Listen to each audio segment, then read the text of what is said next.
Hey there, everybody. Welcome to our review of the NCIS Season 20 premiere. Grab your gear because we are back. The hiatus is over. Welcome back, everybody. It's so good to be back covering this show. We've been covering it a long time. You know how much we love the show. We know how much you love this show. And this episode is a huge crossover with NCIS Hawaii. We're going to tell you straight off the bat here that we have not seen NCIS Hawaii. And so we haven't seen how it ends.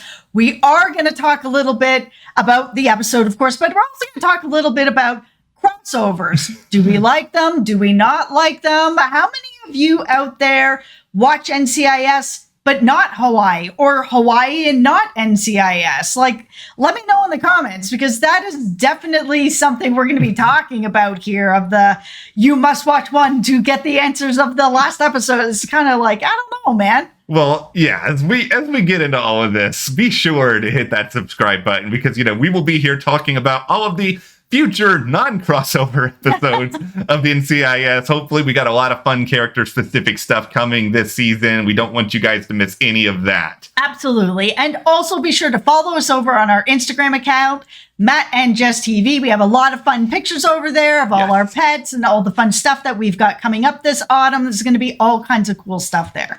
Okay, so I'll just start by saying this when it comes to crossovers. Like, I understand CBS, you want to get people watching Hawaii. It doesn't get the same viewership as the flagship. Like, I understand that fully. And in practice, I'm okay with it in the instance where, okay, you have a new story that's introduced in NCIS, and then that new story is paid off in Hawaii. Where I kind of draw the line, and where I'm just not so thrilled about this crossover, is the Raven's been around for a while on NCIS. I don't love the idea that this big storyline, and, we haven't seen Hawaii, so we can't guarantee that the Raven storyline gets paid off fully over there. But if it is, it just feels wrong that the Raven and NCIS storyline is being finished on a different show. Like, I just don't like that part of it. Yeah, I will be honest with you guys. I am not a fan of crossovers sort of in general. And, sort of if you watch this show and you want the answers, you have to watch this other show. Like, it's a forced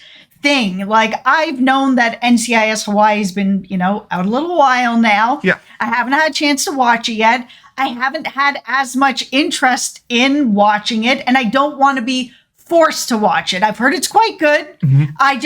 I haven't watched it yet, and I don't want it to be a situation where I'm forced into it, where it's like, oh, here's this big storyline, the first really juicy storyline arc over on NCIS since Gibbs is gone, where it's like, the Raven, and when all that came together, I was like, oh, and then it's like, okay, so we had this amazing premiere. This premiere, 10 out of 10. It was really good. So good. Really, really good. But then it's like, okay, well, if I want to know what happens, I have to go watch this other show that I'm completely unfamiliar with at this point, that I don't really know. And I'm not in a headspace where I want to start watching another show. I want to watch the show when I'm ready to watch the show. So it's a little bit frustrating. I mean, we've seen it on other stuff, like Grey's Anatomy and Station 19. They have crossovers like every single week. Like, if you're not watching both shows, good luck to you. They're finishing things off over on Station 19 all the time, and it's almost not impossible to watch just Grey's anymore, but they've definitely made it more difficult. What I like is sort of like what you're saying. Yeah. It's a story that hasn't already been a big arc going on another show, and now they're going to end it on a different program. This is sort of my funny hot take about all of it in general. It's just like, I don't think the crossover was needed. Like, when you really think a lot about it, the whole justification to have, Tennant and Ernie in this episode is just sort of like, okay, now it looks like the Raven's going to go after Rimpak, and that's everything's happening in the Pacific. But, like, you could have just made it where he goes after a different military exercise that's happening, on the East Coast, and they could have gone and stopped it there. It's like, we didn't technically need the crossover. And don't get me wrong, you know, Torres and Tennant have a fun back and forth and all of that sort of stuff. But it is just, to me, the best stuff in this episode is stuff like, you know, Fornell accidentally getting nailed by Parker at one point, and sort of just like the characters who we already have in the mix here. It's true, although I will say that I did enjoy seeing Ernie being really thirsty for Jess, and then, you know, we've got Jimmy explaining her new boyfriend, Rocco, and how amazing he is, and just explaining himself to the point that Casey's like, all right, now I know how my tomato plant got broken. Okay. This is a very weird aside, but the fact that he named him Rocco, and like Ernie now has this disdain for Rocco, it reminds me a lot of Sesame Street, where no, this is totally what they're doing. I just realized it. Ernie is another Sesame Street character. So this is totally NCIS recreating the Elmo versus Rocco rivalry with Ernie Malik. This is the biggest discovery I have made in this video, everyone. My mind is blown. I will not be able to function properly the rest of the day. Okay, it was really fun seeing Fornell, and you guys know how much I love Fornell. It is still kind of weird having Fornell and not having Gibbs, but it's been nice to sort of see this relationship starting to kind of develop a little bit better with Parker, and, you know, the big surprise about Vivian, that it was not about what everybody thought that it was. I thought that she was talking to the Raven as well, and that maybe she had been like, I don't know, pulled into some sort of cult or something really weird like that. But even her explanation when, you know, Parker was like, oh, something's going on, run this number. Oh, it's Sweeney. Oh, how dare you? It was just kind of like, okay, like, why is she doing anything with Sweeney at all? Like, what is the point? I think she went a little bit aggro when it comes to her methods in doing what she was like. She could have. It went too far. Yeah, like it could have been a lot simpler than it was. This, to me, it felt a lot like the writers were thinking a lot about, okay, how do we create this big jaw-dropping reveal at the end of season 19 that's going to get everybody talking? The idea of Vivian betraying Parker, that's a really interesting concept. But then when they sort of got into season 20, they were then like, okay, you know, she, even if they never get back together, like, she still cares about him. It doesn't seem like anything that nasty happened between the two of them. Like, realistically, she's probably not going to do that to him. So they just kind of pieced together a reason that wasn't really perfect by any means.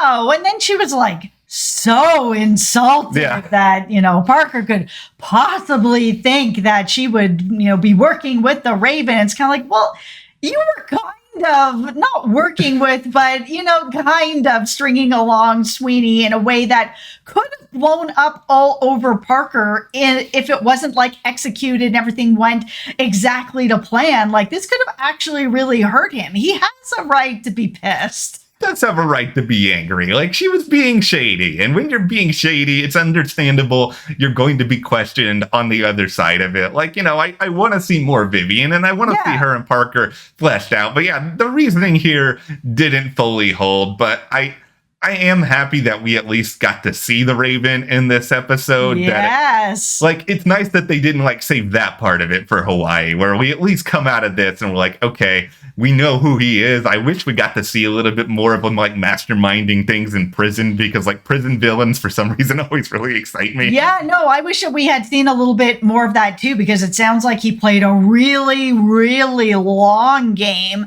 to make all this happen. And sort of the, you know, idea of him being able to sort of prison break out of all of this, you know, at the same time, he also kind of gets to make a fool out of Parker, which is something that he's wanted to do for a while. Everything's coming up, Raven. But I think the thing that this episode just did the best for me, I mean, beyond just seeing the familiar faces back, like getting to see nostalgia, like the action, I think, was really good in this episode. And I found myself watching it, and I had this weird sort of thought. It's just like, I feel like it's so easy for the media to hate on NCIS because, you know, it's been on for like 2 decades. The joke is always like it's everybody's mother's favorite show and all of this sort of, but it's like when you just take out all the nonsense and just like watch the show, it's just really entertaining. And I was just sitting here being like, this is a really entertaining premiere. Sure, there's a little couple of questions about character motivations and whatnot, but we got action, we got humor, we got a couple of little moments between Jimmy and Jess. I'm sure we'll have more moving forward. It's just like, other than the crossover, like, what's not to like here? It was interesting, too, that they're kind of trying to keep it a bit of a secret, because last season we had the whole, like, HR, are we disclosing this or not? And they ultimately were like, yeah, okay, we're going to. And then I was just like, well, then why are you guys hiding it at this point from everybody in the office? If you've disclosed it to HR, then it's out there. Like, it's going to be okay kind of thing. And I understand Jess doesn't want everyone in their business, but at the same time, if you're going to disclose it to HR, it's out.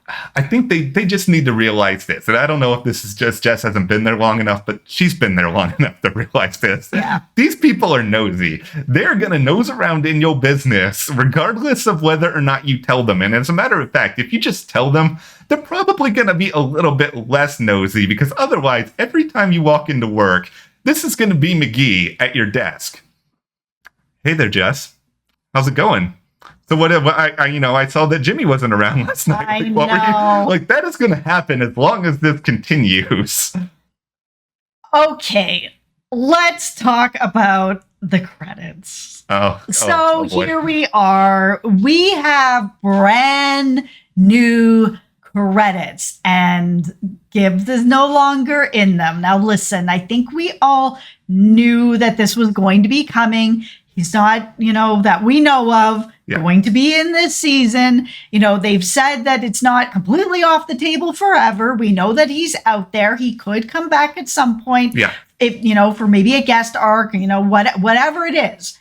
But with him no longer being in the credits, it really is that time that we all kind of just gotta accept that this show is the way that it is now. Gibbs is not part of it anymore. And I think last season, we brought this up sort of contractually, because he was in the first 4 episodes. I think contractually they just had to keep him in the credits for the rest of the season, but he's not in it anymore. So we all got to just put on our hard hats with that. I think it's the right decision, and I'm not saying that because I want to see Mark Harmon gone or anything, but I don't think it's a good idea to just having him in the credits is going to inevitably mislead people to make them think he's coming back. Yeah, I don't want to be strung along. If he's not in it, it's okay. I'm a big girl. I got my big girl pants on. Just tell me he's not there. Okay, cool. Let me make the decision. I'm still going to watch the show. This cast is also good. So, it will be okay. I feel like he'll be back at some point. I don't know if it's this season, but at some point. Yeah. All right. Well, go ahead and just hit that subscribe button so you don't miss any other NCIS coverage the rest of the way. Thank you guys for hanging out with us. The show is back, and we will see you here next time.